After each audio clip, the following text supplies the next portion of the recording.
Dengan hadis yang beliau dengar itu bermasalah karena banyaknya orang di sekitar tetangganya itu banyak pemalsu hadis. Beda dengan Imam Malik.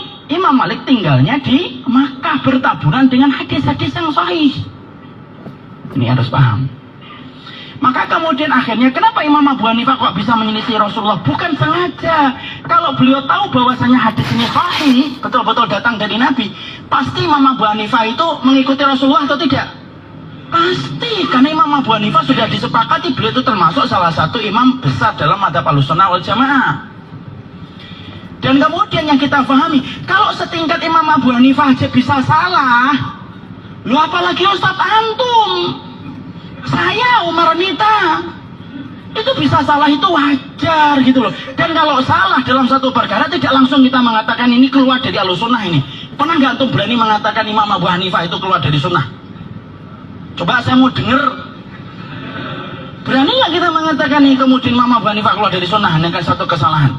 Tidak ada yang berani mengatakan itu. Kenapa? Karena kita tahu kesalahan itu tidak disengaja. Sama lah. Makanya kalau kemudian kita belajar ada ustadz salah, ya wajar loh, mereka bukan malaikat. Antum kan bukan setan kan yang senang mendapati kesalahan seorang ustadz. Mana nggak nyindir? Fakta atau nggak fakta? Allahu Akbar. Antum bisa nih segera nikah, insyaallah. Maka kemudian di situ yang ingin saya sampaikan. Saya cuma mengatakan contoh ini untuk memberikan kepada kita sebuah pemahaman. Jangan memaksumkan orang, akhi. Kalau antum hijrah, ikut taklim. Sampaikan siapapun ustadz, perhatikan kalau dia menyuruh antum patuh dan tunduk kepada kitabullah, tafsirnya dengan tafsir-tafsir yang ada di antara para ulama, dan kemudian dia menyampaikan hadis yang hasan dan sahih, itu berarti dia berada di atas ilmu yang benar. Kalaupun antum 1, 2, 3 tidak cocok pendapatnya dengan pendapat antum, itu bukan berarti antum kemudian harus bermusuhan dengan beliau. Senang banget sih bermusuhan. Kita mungkin tidak sepakat dalam beberapa hal, tapi kita sepakat kalau kita ini saudara dalam iman. Itu yang kita harus pahami. Maaf ya ikhwan, Anda dengan Ustaz Abdul Somad apakah semuanya 100% sama? Tidak. Tapi apakah saya dengan beliau tidak bisa saling mencintai? Kami bersahabat, baik. Kita sering mengatakan mungkin kita tidak sepakat dalam beberapa hal ya Ustaz, tapi kita sepakat kalau kita beriman, dan mari kita selesaikan PR satu persatu di dalam Islam. Dan itu tidak bisa diselesaikan hanya dengan saya dan orang yang ngikutin saya, sebagaimana itu tidak bisa diselesaikan dengan beliau dan hanya orang yang ngikutin beliau. Harus dibebankan kepada orang bareng-bareng. Makanya kenapa dalam Islam itu nyuruh kita bersaudara, karena Allah ingin menyampaikan kepada kita, karena ente itu tidak bisa nyelesain masalah dalam agama kalian sampai kalian itu bersaudara. Lu sampai kita sholat 5 kali, itu imamnya nyuruh kita bersaudara. Kamu la takhtalifu fa takhtalifa qulubukum, lurus dan rapatkan, jangan berselisih supaya tidak berselisihnya hati kalian. Masalahnya kita rajin nyari kaki tapi tidak rajin nyari hati setelah sholat. Kalau nyari kaki kita rajin tapi kemudian nggak nyari hati. Padahal kita disuruh nyari kaki supaya rapat. Itu menjadi filosofi untuk kemudian kita paham.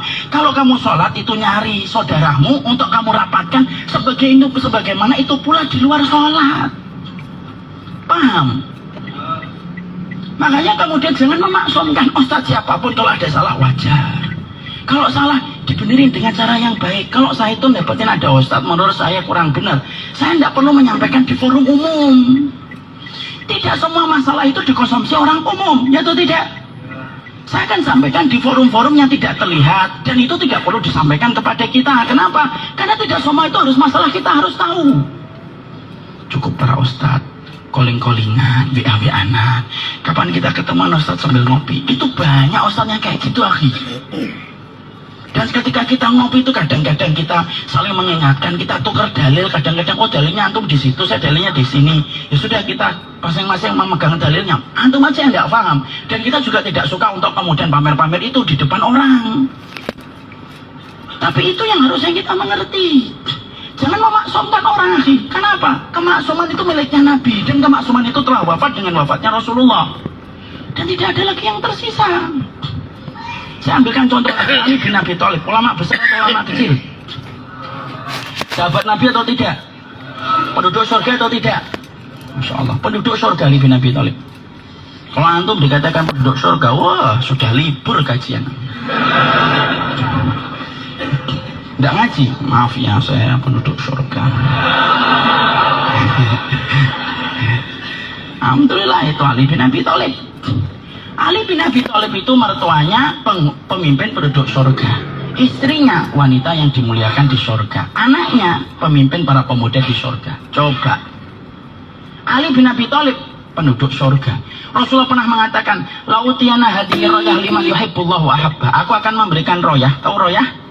Royah itu tulisan la ilaha illallah dalam peperangan itu sering dibawa untuk menunjukkan bahwasanya pasukan masih ada. Itu namanya royah. Yang tulisannya la ilaha illallah. Yang sering dibaca HTI pada la ilaha illallah. Enggak nyindir, jelaskan. Itu tulisannya la ilaha illallah. Makanya harus belajar nahwu. La ilaha illallah. Jangan dibaca HTI. Maka ketika Nabi sudah mengumumkan itu, siapa yang menerima royah itu? Yang menerima itu adalah Ali. Berarti Ali itu mencintai Allah dan dicintai Allah. Coba antum bayangkan, akhi, dicintai oleh Allah. Tapi Ali bin Abi Thalib itu kemudian pernah beliau itu mengatakan ketika ditanya gimana kedudukan wanita kalau dia lagi hamil, istrinya meninggal dunia, iddahnya terus gimana? Kita harus paham ya, tahu masa iddah? Masa tunggu wanita kalau sudah ditinggal suaminya sampai boleh menikah lagi itu masa iddah. Kalau wanita dicerai baik-baik, masa iddahnya berapa? Berapa bulan? A 4 bulan, B 5 bulan, C 6 bulan. Yang mana? Yang angkat tangan yang A. A 4 bulan. Yang B? Yang C? Yang tidak mengangkat tangan semoga diampuni dosa-dosa. Ditanya baik-baik enggak jawab. Masa iddahnya seorang wanita kalau dia diceraikan sama suaminya itu adalah 3 kali masa suci atau 3 kali masa haid kuruk itu. Kemudian kalau ada wanita hamil, masa iddahnya sampai kapan? Melahirkan. Kalau ada wanita ditinggal mati suaminya, masa iddahnya berapa? 4 bulan 10 hari. Nah, Ali bin Abi Thalib ditanya, ada wanita hamil, suaminya meninggal dunia, masa iddahnya gimana wahai Ali? Ali pak, ulama atau tidak ulama? Ulama. Sahabat atau tidak sahabat? Sahabat besar, dijamin surga, dijamin surga. Ali bin Abi Thalib itu dari kecil pintar bahasa Arab. Ali bin Abi Thalib, sahabat yang wajib untuk kita cintai. Ali ketika ditanya tentang kondisi itu, perhatikan jawaban Ali. Biat walil ajalaini minhuma, diambil mana sisa masa iddah yang lebih panjang, itulah masa iddahnya wanita ketika hamil dan suaminya meninggal. Artinya gimana? Kalau ada wanita baru 2 bulan suaminya meninggal dunia, maka yang sisanya lebih panjang yang mana? Masa sampai melahirkan atau 4 bulan 10 hari melahirkan, masih sisa berapa? 7 bulan. Jadi misalkan ada seorang suami B, saya hamil lagi anak ke-13, kaget gitu, kemudian stroke dia jatuh, nah itu masa iddahnya dihitung sampai melahirkan karena sisanya lebih panjang. Tapi kalau ada wanita HPL-nya tinggal 6 hari, suaminya meninggal dunia, setelah itu 6 hari setelahnya dia melahirkan, diambil masa iddahnya yang mana yang lebih sisanya panjang? Meninggal dunia 4 bulan 10 hari. Itu kata Ali bin Abi Thalib. Siapa yang setuju dengan apa yang disampaikan Ali bin Abi Thalib? Beliau ini penduduk surga. Insyaallah satu. Siapa yang mengatakan tidak setuju dengan Ali bin Abi Thalib? Siapa yang tidak setuju dengan perkataan beliau? Masya Allah, ada di belakang. Baru belajar sekali sudah menyalahkan Ali bin Abi Thalib. Kebangetan ya Allah. Ali bin Abi Thalib dalam masalah itu beliau tidak benar. Dan salahnya ulama tetap dapat 1 pahala, akhi, karena mustahid. Kok tidak? Kalau tidak benar Ustaz? Iya, karena ada satu hadis, ada seorang wanita suaminya meninggal dunia, beberapa hari kemudian dia melahirkan. Langsung tetangganya seorang sahabat itu mendatangi perempuan tersebut, diketok pintu rumahnya. Ya, saya ingin melamar dirimu menjadi istriku. Insya Allah. Laki-laki para sahabat itu mulia, senang, langsung ketok pintu rumahnya. Nggak usah pakai WA, laman.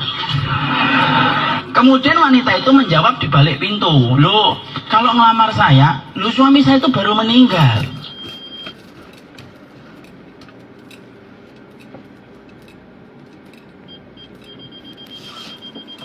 Sudah melahirkan berarti itu iddahmu. Wanita itu tidak yakin. Wanita itu berkata, ya sudah saya tanya dulu kepada Nabi. Tanya kepada Rasulullah. Ya Rasulullah, saya ini baru kemudian istri saya meninggal dunia. Baru saja meninggal dunia suami saya. Kemudian saya baru melahirkan. Kok ada laki-laki melamar saya? Kemudian Nabi mengatakan apa? Akbili, terima saja kalau kamu ridho. Suami saya baru meninggal ya Rasulullah. Enggak dihitung 4 bulan 10 hari. Enggak. Kalau kamu kemudian suaminya meninggal dunia, tapi kamu hamil, masa idahmu tidak dihitung 4 bulan 10 hari, tapi dihitung sampai kamu melahirkan. Yang kita ikuti Ali bin Abi Thalib atau Rasulullah? Rasul. Tapi salahnya Ali, itu tidak boleh menjadikan antum kemudian mengatakan ini sunnah.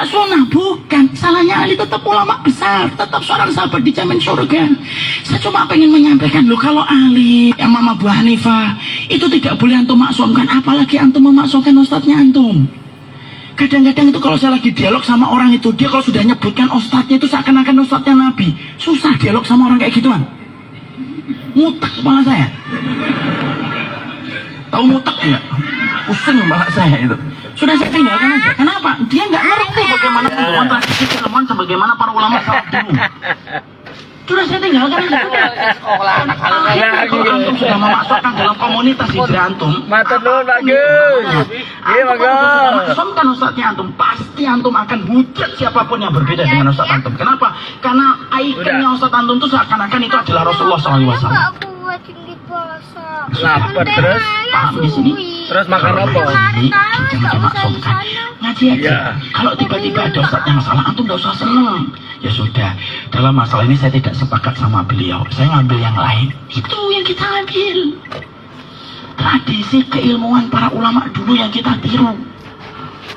Dan itu yang pertama. Yang kedua, bisa cepatkan. Yang kedua, kalau kemudian kita di dalam komunitas hijrah ini supaya kita ketemu di dunia, ketemu di akhirat, apa yang kedua? Yang kedua, harus mengerti sebabnya perbedaan yang terjadi di antara para ulama ketika antum ngaji. Kenapa? Karena sesungguhnya salah satu di antara sebab bertikainya manusia dan bermusuhan manusia itu tidak paham perbedaan. Contoh nih, tidak usah agama dulu. Laki-laki dan perempuan kalau tidak paham perbedaan, kalau sudah nikah, terjadinya pertengkaran atau tidak? Laki-laki contohnya, suami itu sedikit bicara. Perempuan banyak bicara atau sedikit bicara? Banyak bicara. Ini kalau tidak paham, musuhan. Karena tidak paham perbedaan. Walaysa dzakaru kal unsa, laki-laki tidak sama dengan perempuan. Contoh, istrinya WA dia, wahai suamiku pintu surgaku yang sangat indah, di manakah dirimu? Laki-laki jawabnya panjang atau pendek? Pendek, JLN.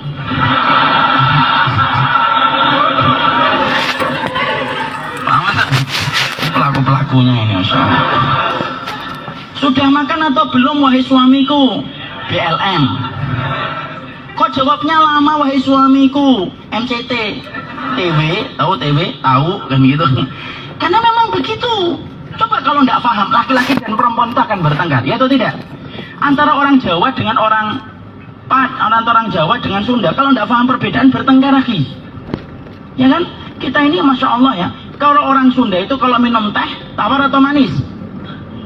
Orang Sunda. Tawar. Kalau orang Jawa kalau minum teh manis atau tawar? Manis. Ada orang Jawa datang ke orang Sundanya kaya raya, disajikan tehnya ketika dicicipi tawar. Ngomong apa dalam hatinya? Kaya raya kok pelit sama gue. Kan gitu. Karena apa? Karena dia tidak paham kalau orang Sunda itu kalau minum teh itu memang tawar. Giliran orang Sunda datang ke orang Jawa tidak terlalu kaya, dicicipin tehnya manis. Kenapa?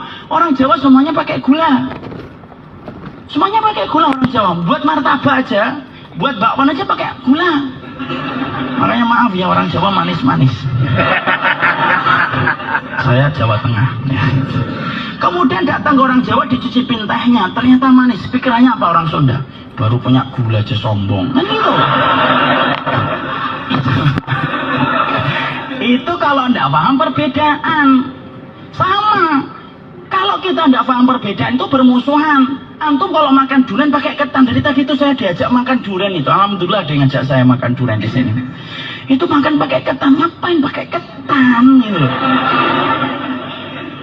Makan kok durian kok makan ketan tuh tidak enak gitu loh. Makanya ayo Ustaz habisin. Tidak bisa saya. Udah satu cipin aja syarat doang. Tapi kita harus paham ini orang Pekanbaru, Bung, nggak orang Jawa. kalau orang Jawa makan durian sama kulitnya? Enggak juga.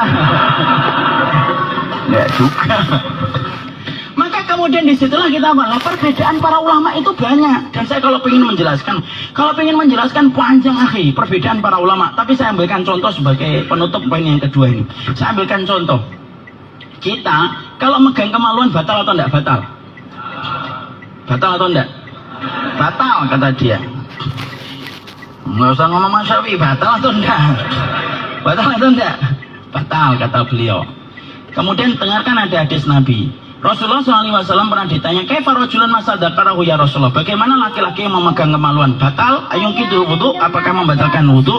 Nabi mengatakan, innama huwa bid'atun minka, memegang kemaluan itu tidak membatalkan, karena sebagaimana kamu memegang bagian tubuhmu yang lain. Hadisnya sahih. Batal atau tidak batal? Batal atau tidak batal? Rasul yang ngomong. Batal atau tidak batal? Tidak batal. Dirin lagi, Rasulullah kemudian bersabda, man masadaqarahu falyatawaddo. Barang siapa yang memegang kemaluan batal, wudu lagi. Batal atau enggak? Batal lagi kan? Padahal maaf ya ikhwan, kalau antum paham fikih, dua hadis ini apakah kontradiktif? Ya enggak mungkin Nabi kontradiktif. Nah, terus gimana para ulama? Masya Allah ya, para ulama dalam masalah sekecil ini saja perbedaannya panjang. Apa yang mereka lakukan? Ada yang namanya madhabut tarjih, dicari mana hadis yang lebih kuat di antara dua hadis. Ada yang mengkuatkan hadis yang pertama, ada yang mengkuatkan hadis yang kedua. Salah satunya siapa? Imam Syafi'i mengkuatkan hadis yang kedua.